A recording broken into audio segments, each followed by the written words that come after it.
And now follow statements by the President and Prime Minister. President Niinisto, please. Thank you. First of all, Mr. Prime Minister Boris, thank you.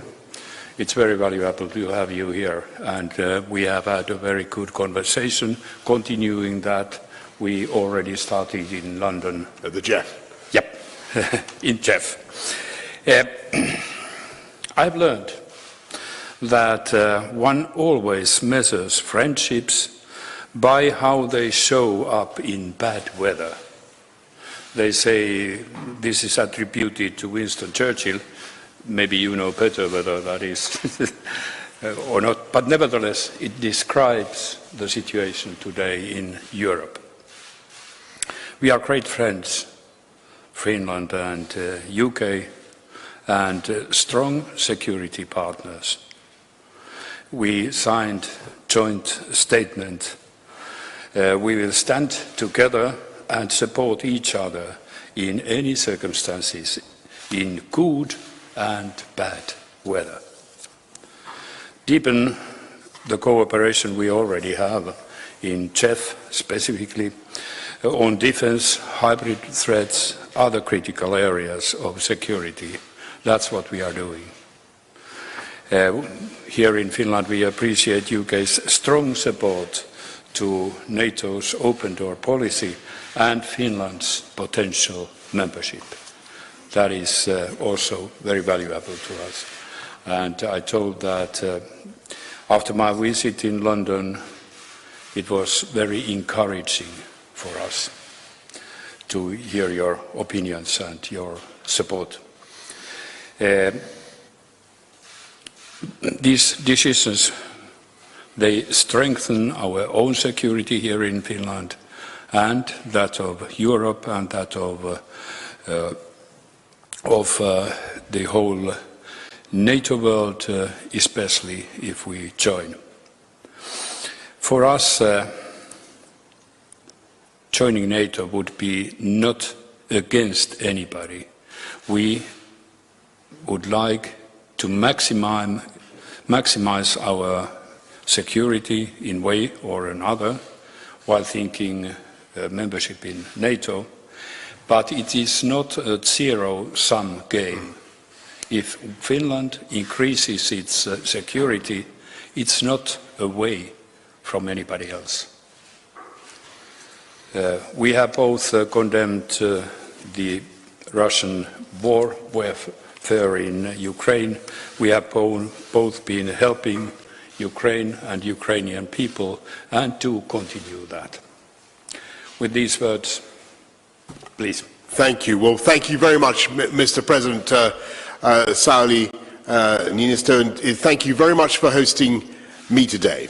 It is wonderful to be here in Helsinki this evening at a pivotal moment in our shared history. It's pivotal because, as I also discussed with colleagues, with the Prime Minister Andersson in Sweden, the Russian invasion of Ukraine has changed the equation of European security, and it has rewritten our reality and reshaped our future. We've seen the end of the post-Cold War period, and the invasion of Ukraine, sadly, has opened a new chapter. And that invasion has already failed for two reasons. Firstly, because of the unbreakable spirit of the Ukrainian people who have fought back and rallied the world behind them. And second, because that Ukrainian struggle for freedom, that heroic fight, has brought the world together in condemnation of this assault on our values. And it would be fair to say that it has also brought Finland and the UK even closer together today. So the security declaration, the solemn declaration we've signed today, ensures that our two nations can intensify our partnership and take it to unparalleled heights, both latitudinal and metaphorical. From the High North to the Baltics and beyond, our armed forces will train, operate and exercise together, marrying our defence and security capabilities and formalising a pledge that we will always come to one another's aid.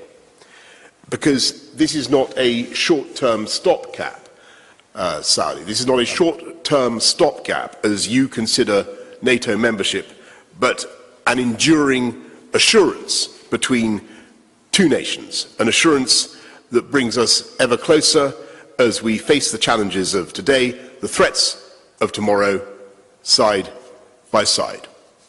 Thank you very much. Thank you. Thank you, President. Thank you, Prime Minister. Now we go to questions. Language of this press conference is English.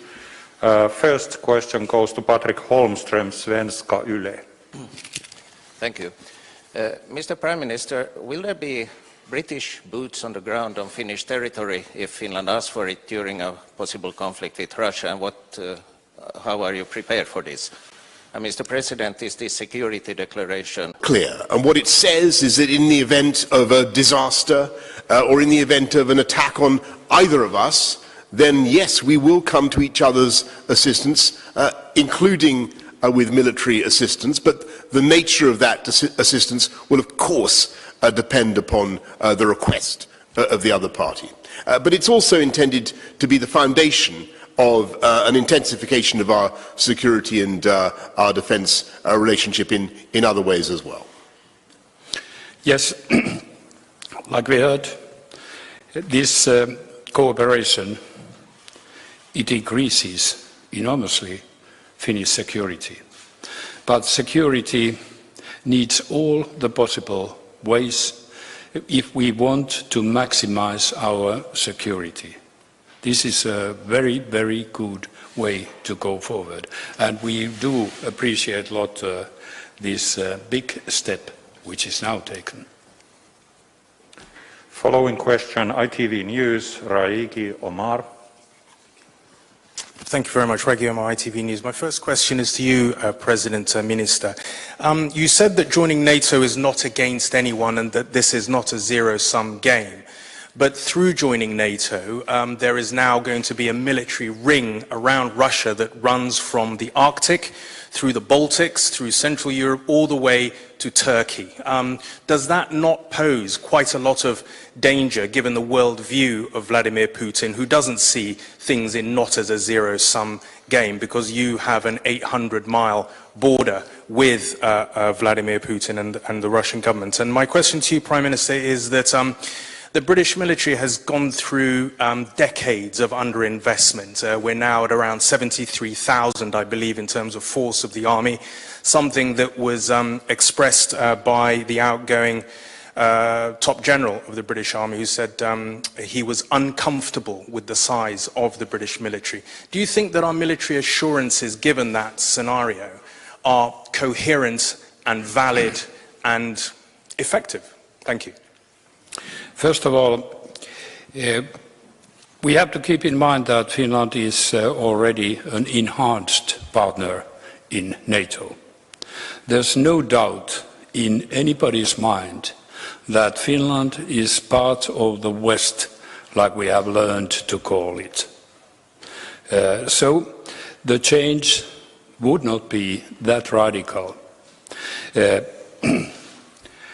When we think about security, we think how to defend our country. And if we want to maximize our security, that means to maximize defense of our country.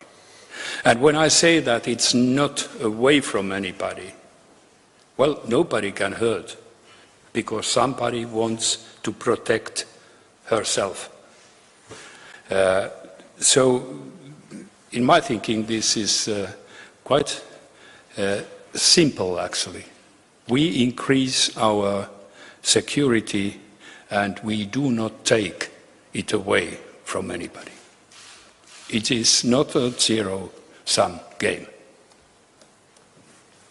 And I just want to echo completely what Sauli has just said. NATO is a defensive alliance. NATO poses no threat to anyone. It is there for the purposes of mutual defence. And just on your point about the UK's capability to deploy, well, look at what's happening already. The UK is up in the High North Operation Cold Response. We're deployed in the Baltics, in Estonia. We're deployed in Poland, in Romania, in Cyprus, in the Eastern Mediterranean. Across that whole eastern flank, you see the UK increasingly deployed, and that's because we've been able to make record investments in our armed services, the biggest since the end of the Cold War, and we will continue to support our armed services. I think 2.4% when our spending of our GDP on defence,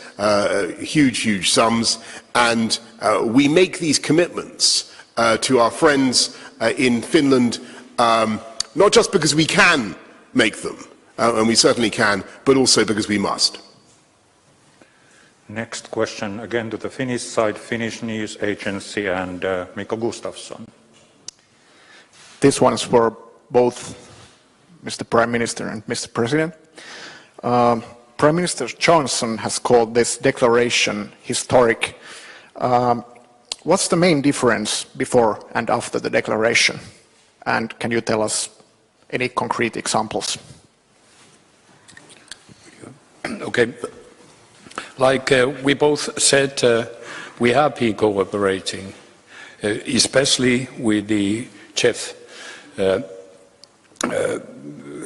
combination, but we haven't had any clear bilateral agreements how we deal with each other, and now it is done.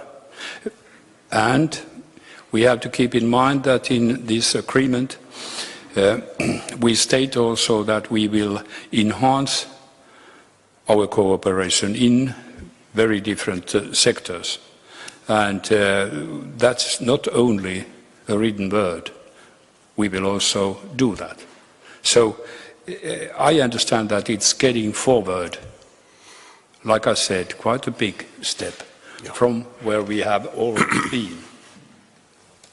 Yes, and I completely agree with that, because Finland has, of course, traditionally been neutral, but this is formalising and making clear something that needs to be made explicit in the context of today, and that is that in the event of an attack on either of us, we will come to each other's support upon request. And as Sauli has just said, it goes further than that, in the sense that it also means that we will cooperate further on intelligence sharing, on taking care to protect ourselves against cyber warfare, on defence procurement, on joint exercises, which we already do together, as Sauli was just saying. So all those we will now develop, and this declaration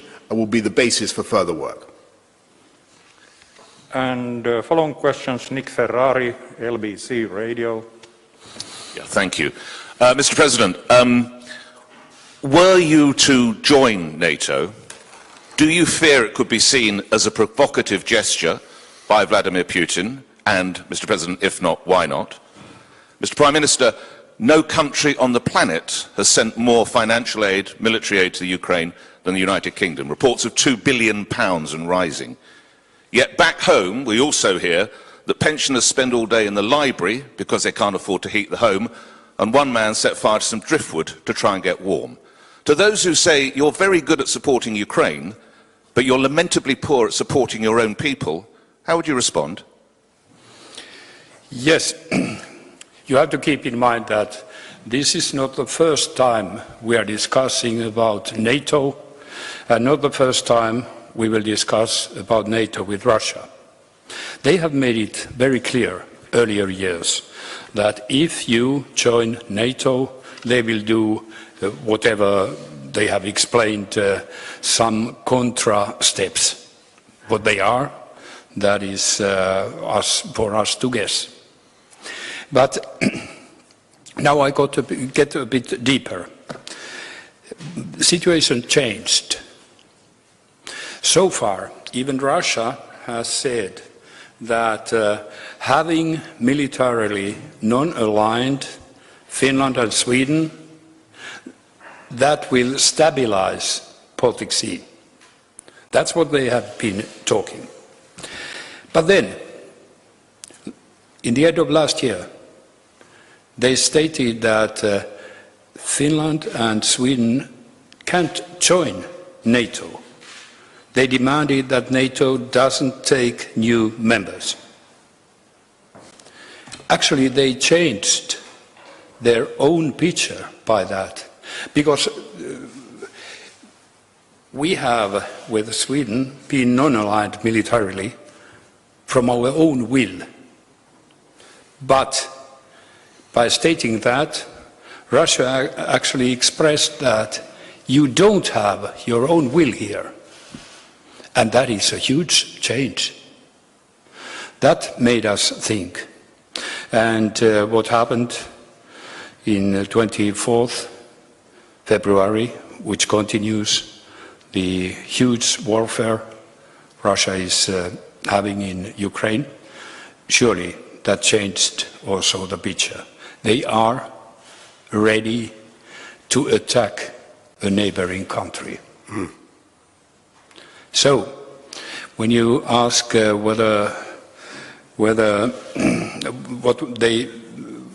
how they see possible Finnish joining, well, if that would be the case that we join, well, my response would be that you caused this. Look at the mirror. So, Nick, what we've got to do right now is help people through the aftershocks of the COVID pandemic, just as we help people through COVID, and we will. And we will have the maximum energy, effort, ingenuity to help the British people through them. And everybody knows how tough it can be right now, but we're going to get through it just as we got through COVID. And you know all the money we're already spending. There will be more, of course, there will be more support in the months ahead as things continue to be tough with the increase in the energy prices. But I just want to explain to people why it is so important that we stand strong against aggression in Ukraine at the same time. Because there is no doubt at all, looking at what Vladimir Putin has done, that this, if he were not to be resisted, this would not be the end, as Sauli has just said. This would not be the end of his neo-imperialist, revanchist ambitions. And just imagine the consequences, not just military or political, but economic, of further Russian aggression against any of the other former parts of the Soviet Union. And it's to prevent that further catastrophe that it's so important that we are together strong now, and Finland has been very strong too. And just to be clear, the only reason we're able to be strong in the way that we are is, of course, because we've had a strong economic recovery from COVID. We've just got to make sure that we help people through the aftershocks, and we certainly will. But it would be a huge mistake to think that it is the economic answer is to let Putin get away with his barbaric behavior in Ukraine. That would be a disaster for the global economy, apart from anything else. President, Prime Minister, ladies and gentlemen of the press, this concludes this press conference. Thank you. Thank you. Thank you very much. Thank you.